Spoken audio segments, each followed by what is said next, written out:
তাদের মোবাইলে এমন কোন দৃশ্য আছে যেটা নিজে দেখলে আনন্দ পায়, অন্য কেউ দেখলে লজ্জা পায়? এমন দৃশ্য নেই? এখন বলুন কেন? যেগুলো আছে এই মুহূর্তে ডিলিট করা লাগবে।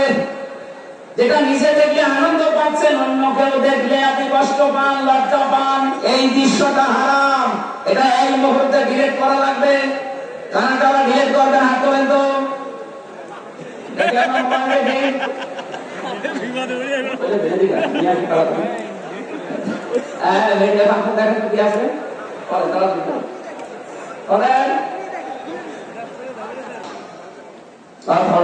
আমাদের বিবেক আছে, বিবেক যেন আমাদের কাছে লাগে। আজকে থেকে হামজাদার বাবার কথা বানিয়ে বলছে না, আপনাদেরকে বাঁচার জন্য আয়াতের পারা, পৃষ্ঠা, লাইন, রুকু, সূরার নাম, তাফসীরের নাম সব করে দিয়েছি।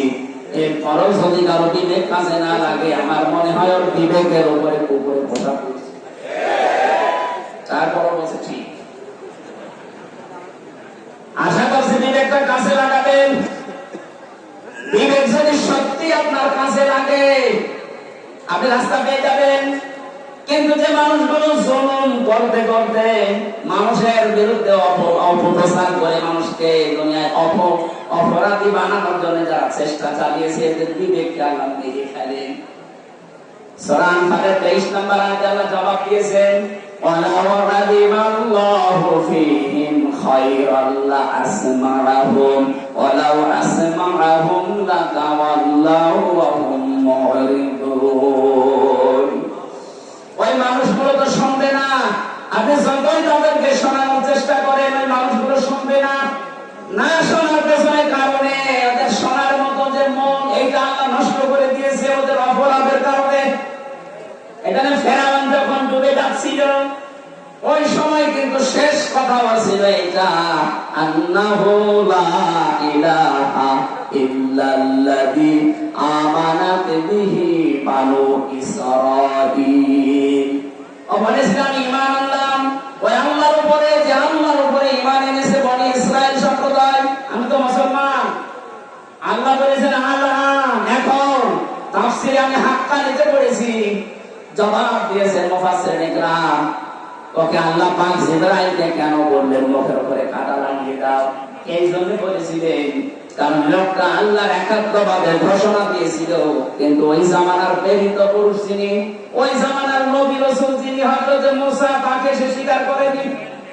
বাংলাদেশে আমি একটা মিলিয়ে দেখলাম, অনেকের জীবনের সাথে মিলে যাচ্ছে। ফেরাউন ঘোষণা দিয়েছিল আল্লাহর কাজ, বলেন বলেন, কিন্তু ওই জামানার প্রেরিত পুরুষ যিনি, তার ঘোষণা সে দেয়নি। অদিনের বলতো লা ইলাহা ইল্লাল্লাহ, মুসা কালিমুল্লাহ, আল্লাহরে মাফ করে দিত, কিন্তু আল্লাহর ঘোষণা দিয়েছে। আজ বাংলাদেশের দিকে তাকান, অনেক নামধারী মুসলমান এখানে বসে আছে, তারা আল্লাহর ঘোষণা দেয়, আল্লাহর হুকুম মতো নামাজ পড়ে, রোজা রাখে, হজ করে, দান সাদকা করে। এটা চারটা কথা বললাম, এগুলো হুকুম কার? আরো জোরে, এগুলো কি একটা রাসূলের হুকুম? বলেন না কেন? নামাজ পড়ে, রোজা রাখে, হজ করে, দান করে, হুকুম কার? আল্লাহর বিধান হয়তো মানে, কিন্তু এই জামানার যিনি প্রেরিত পুরুষ, কিয়ামত পর্যন্ত যিনি নবী আর রাসূল, তার রিসালাতের ঘোষণা যখন দিতে বলা হয়, তার জীবন মানার কথা তখন বলে না এটা রাজনীতি। আল্লাহর কসম, আপনার মরণ হবে ফেরাউনের মতো। ও যদি আমার আল্লাহর ঘোষণা দিয়ে, রিসালাতের ঘোষণা না দিয়ে মারা যায়, ওকে আল্লাহ যদি বলে তোর ঈমান নসিব হবে না, এখন জানো, আপনিও যারা এদেশে আছেন, বহু মানুষ আমরা দেখতে পাচ্ছি, বলে আমরা কি নামাজ পড়ি না, রোজা রাখি না, হজ করি না, দান সাদকা করি না, করে হুকুম কার? বলেন বলেন। কিন্তু এই জামানার প্রেরিত পুরুষকে মুহাম্মদ রাসূলুল্লাহ, তার জীবনের 23 বছরের জিন্দেগি নবুয়তে, সেটা 13 বছর আপনি মানেন মক্কাটা, মদিনার 10 বছর বলতে গেলে আপনার কাছে রাজনীতি মনে হয়? আপনার মরণ হবে ফেরাউনের মতো। আপনার বিবেক কেন কাজে লাগে না? বিবেকটা কাজে লাগান এখন। ফেরাউন এখন মিশরের পিরামিডে আছে। ছামিয়াউমা নুনাজ্জিকা বিবাদানিকা লিতাকুনা লিমান খালফাকা আয়া। তোকে আমি নিদর্শন করে রাখলাম, কিয়ামত পর্যন্ত তোর পেছনে যারা আসবে তারা যেন তোকে নিয়ে শিক্ষা নিতে পারে। কিন্তু না, ওয়াইন্না কাসীরাম মিনান নাসি ওয়ান আয়াতিনা লাগাফিলুন। অধিকাংশ মানুষ তোকে দেখতে যাবে, তোকে দেখে আসবে, তোকে দেখা পর্যন্ত শেষ, কিন্তু তারা শিক্ষা নেবে না।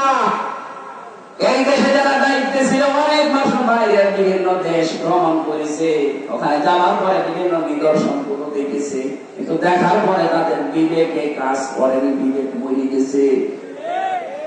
ইন্না শাররাদ দাওয়াবি ইনদাল্লাহি সাম্মুল বুকমুল লাযিনা লা ইয়াকিলুন। সূরা আনফালের 22 নম্বর আয়াত আল্লাহ জানিয়েছেন, যত সৃষ্টি আমি করেছি সব চাইতে নিকৃষ্ট আমার কাছে ওই লোকটা যার বিবেক কাজে লাগে না। আমাদের অন্তত আল্লাহ তাদের বিবেক দিয়েছে, বিবেকটা কাজে লাগাবেন না লাগাবেন না? যারা লাগাবেন না তারা বিশ্বাস করবেন না বিধান। আল্লাহ আমাদের চোখ দিয়েছে, যেটা দেখার দরকার ওইটা আমরা দেখি না, যেটা না দেখা দরকার ওইটা আমরা অনেকে দেখছি। কথা বলে ঠিক কিনা? তাদের মোবাইলে এমন কোন দৃশ্য আছে যেটা নিজে দেখলে আনন্দ পায়, অন্য কেউ দেখলে লজ্জা পায়, এমন দৃশ্য নেই? এখন বলুন না, যেগুলো আছে এই মুহূর্তে ডিলিট করা লাগবে। যেটা নিজে দেখলে আনন্দ পাচ্ছেন, অন্য কেউ দেখলে আপনি কষ্ট পান, লজ্জা পান, এই দৃশ্যটা হারাম, এটা এই মুহূর্তে ডিলিট করা লাগবে। কারণ তারা ডিলিট করবেন, হাত তোলেন তো। আমি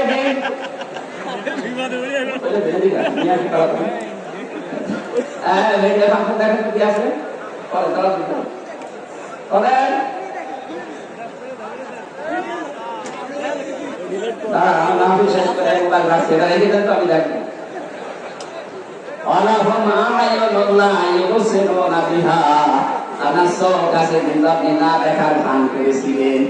28 অক্টোবর আপনি দেখতেছেন, তারপরও দলীয় লোক কিছু বলেননি।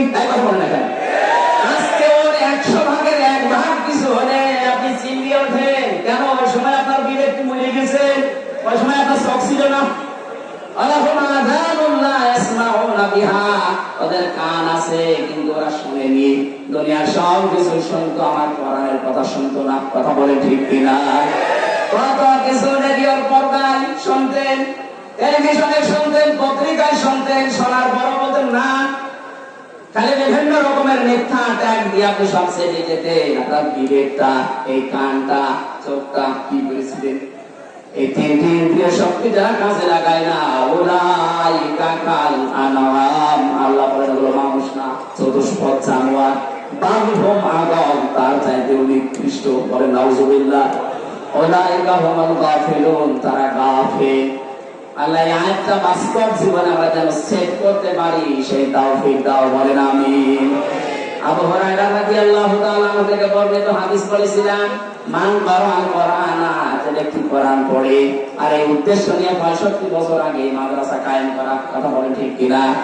যারা কোরআন পড়ছেন আপনারা ফাস্তাযহারাহু, কোরআনকে যারা ইজহার করার চেষ্টা চালাবেন, ইজহারের 99টা অর্থ আছে। ইজহার মানে প্রকাশ করা, ইজহার মানে দান করানো, ইজহার মানে বিজয় করা, ইজহার মানে কায়েম করা। কোরআন যারা পড়ে এবং কোরআনকে যারা বিজয়ী করার জন্য চেষ্টা চালায়, ফাহাল্লা হালালাহু ওয়া হারামা হারামাহু, এর ভেতরে হালালকে হালাল জেনে মেনে নেয়, হারামকে হারাম জানার পর ছেড়ে দেয়, আদখালাহুল্লাহুল জান্নাহ, আল্লাহ পাক তাকে জান্নাতে প্রবেশ করিয়েছে। না করাবে? আদখালা এটা মাসি, আদখালা ইদখিলু এটা অতীতের শব্দ। নবীজি বোঝাতে চেয়েছেন, কোরআনে কারীম যদি তোর দেশে কায়েম হয়ে যায়, বিজয় হয়ে থাকে, তাই কোরআনে কারীম বিজয় থাকলে হালালকে হালাল মানা, হারামকে হারাম মানা সহজ হবে। আজ কোরআন এই দেশে কায়েম নেই, এজন্য হালালকে হালাল জানার পর আমরা অনেক কিছু মানতে পারি না। কথা বলে ঠিক কিনা? হারামকে হারাম জানার পর আমরা অনেক কিছু ছেড়ে দিতে পারি না। এটা কোরআন কায়েম থাকলে, বিজয় থাকলে আপনি বাধ্য হবেন। এই জন্যই দরকার এইরকম মানুষগুলোকে কোরআন বুকে নিয়ে যেন সংসদে 151 জন যেতে পারে। এই ব্যবস্থা আমরা করে দিতে রাজি নেই। এখন হচ্ছে আগামীতে এই 53 বছর তো আমরা দেখেছি, বাবা চালিয়েছে, স্বামী চালিয়েছে, চাচা চালিয়েছে, দিয়েছে, এখন শুধু বাকি আছে এই কোরআন দিয়ে দেশ চললে কেমন দেখা যায়। কথা বলেন ঠিক কিনা? আমার জীবনের সবচাইতে বড় স্বপ্ন 56,000 বর্গ মাইল এটা দিয়ে চলছে। আল্লাহ যেন এটা দেখে বলার তারপরে তৌফিক দেন। যারা যারা চান এটা দিয়ে এই দেশ চলুক একটু হাত তুলে